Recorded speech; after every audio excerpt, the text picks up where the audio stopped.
saya melihat kalau pekerja kemanusiaan tuh harusnya dia cari kita, oh Mas Barat kita luruskan ini uangnya ada. Ini tidak. Ini memang mereka mau perang lawan kita.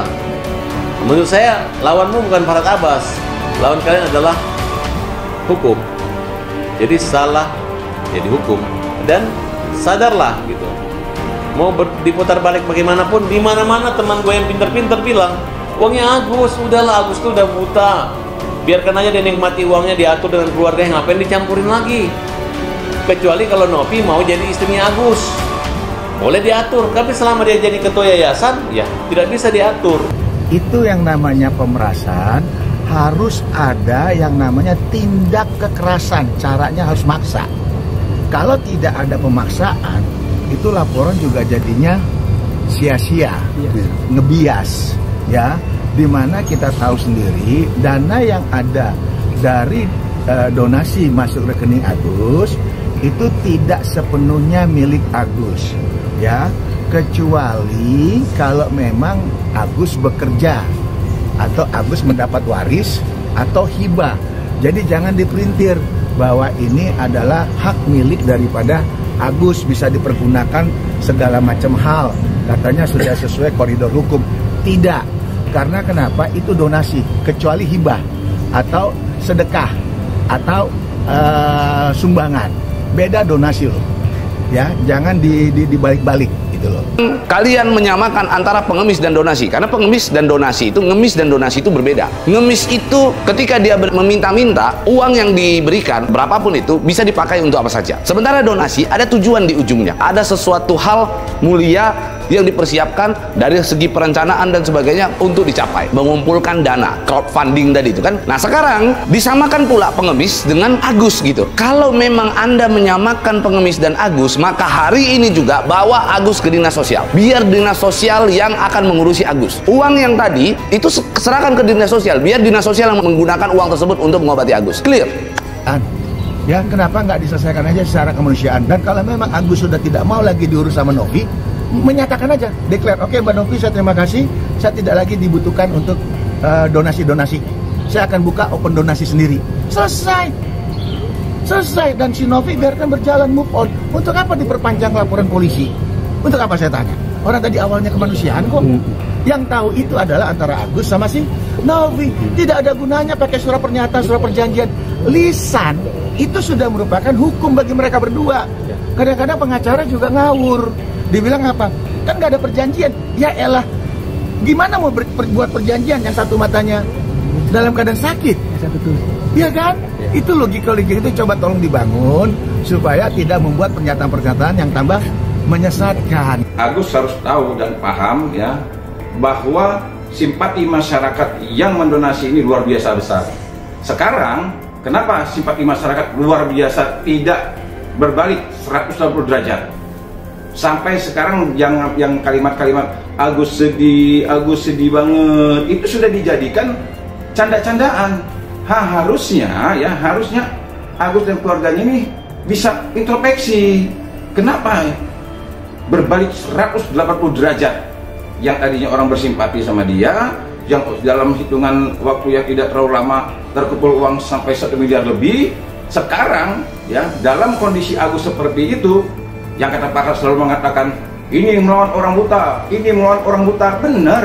Tapi permasalahannya kenapa sampai orang buta ini justru diserang? Harusnya bisa introspeksi diri. Laporan kasus dugaan pencemaran nama baik dari korban penyiraman air keras di Cangkrang, M. Agus Salim, 32 tahun, telah diterima oleh Polda Metro Jaya.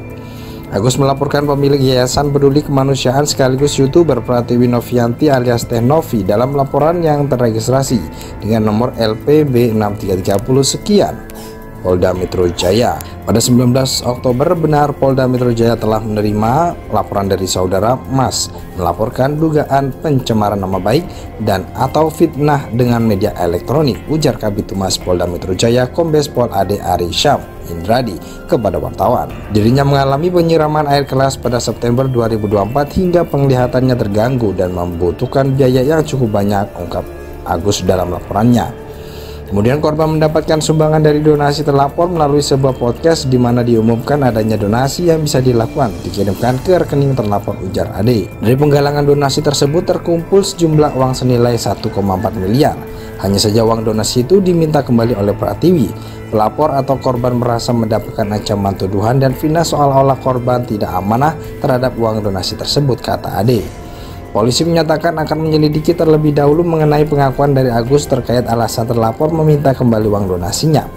Nilai yang akan didalami poinnya adalah pelapor atau korban merasa difitnah seolah-olah tidak amanah dengan uang donasi tersebut, tegas dia.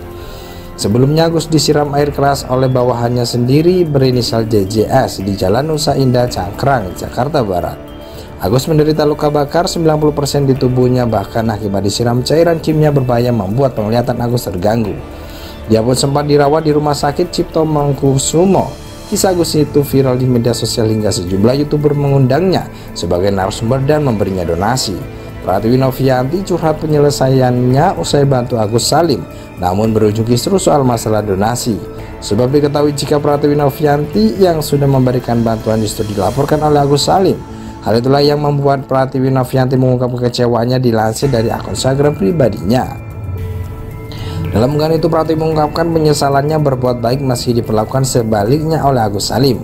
Pratiwi Novianti lantas mengatakan jika tak semua orang tahu cara menghargai dan berterima kasih meski sudah dibantu. Gak pernah nyesel memperlakukan orang lain sebaik mungkin, tapi pelajaran yang didapat adalah gak semua orang tahu cara menghargai dan berterima kasih, tulisnya dalam unggahannya. Meski demikian, Pratiwi Novianti mengaku tak akan membalas perbuatan Agus Salim yang tega melaporkannya. Buat apa balas dendam, orang jahat itu bisa hancur dengan sendirinya, tulis sebuah kalimat dalam unggahan lain. Sementara sebelumnya Pratiwi Novianti tak coba buatkan dirinya dalam menghadapi masalah.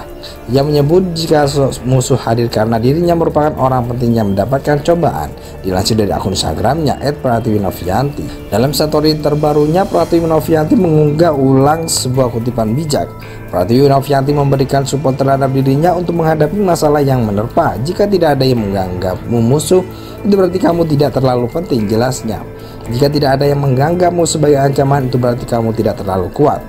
Jika tidak ada yang membicarakanmu di belakang, itu berarti kamu tidak terlalu menonjol, sambungnya. Laporan kasus dugaan pencemaran nama baik dari korban penyiraman air keras di Cangkrang, M. Agus Salim, 32 tahun, telah diterima oleh Polda Metro Jaya. Agus melaporkan pemilik Yayasan Peduli Kemanusiaan sekaligus YouTuber Pratiwi Novianti alias Teh Novi dalam laporan yang terregistrasi dengan nomor LPB 6330 sekian.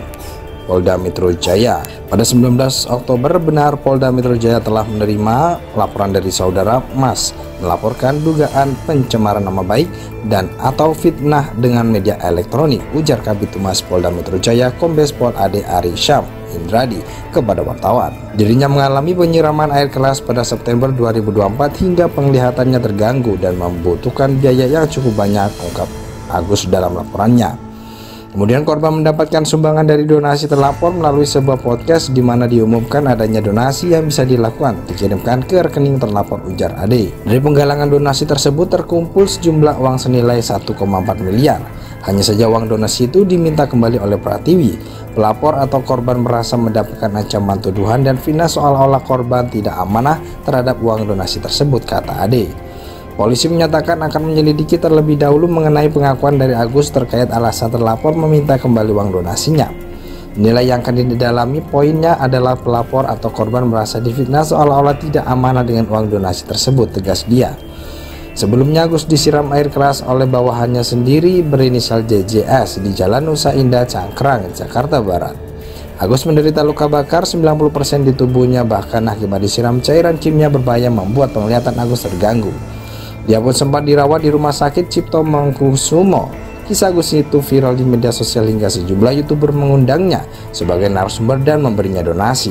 Pratiwi Novianti curhat penyelesaiannya usai bantu Agus Salim, namun berujung kisruh soal masalah donasi. Sebab diketahui jika Pratiwi Novianti yang sudah memberikan bantuan justru dilaporkan oleh Agus Salim. Hal itulah yang membuat Pratiwi Novianti mengungkap kekecewaannya dilansir dari akun Instagram pribadinya.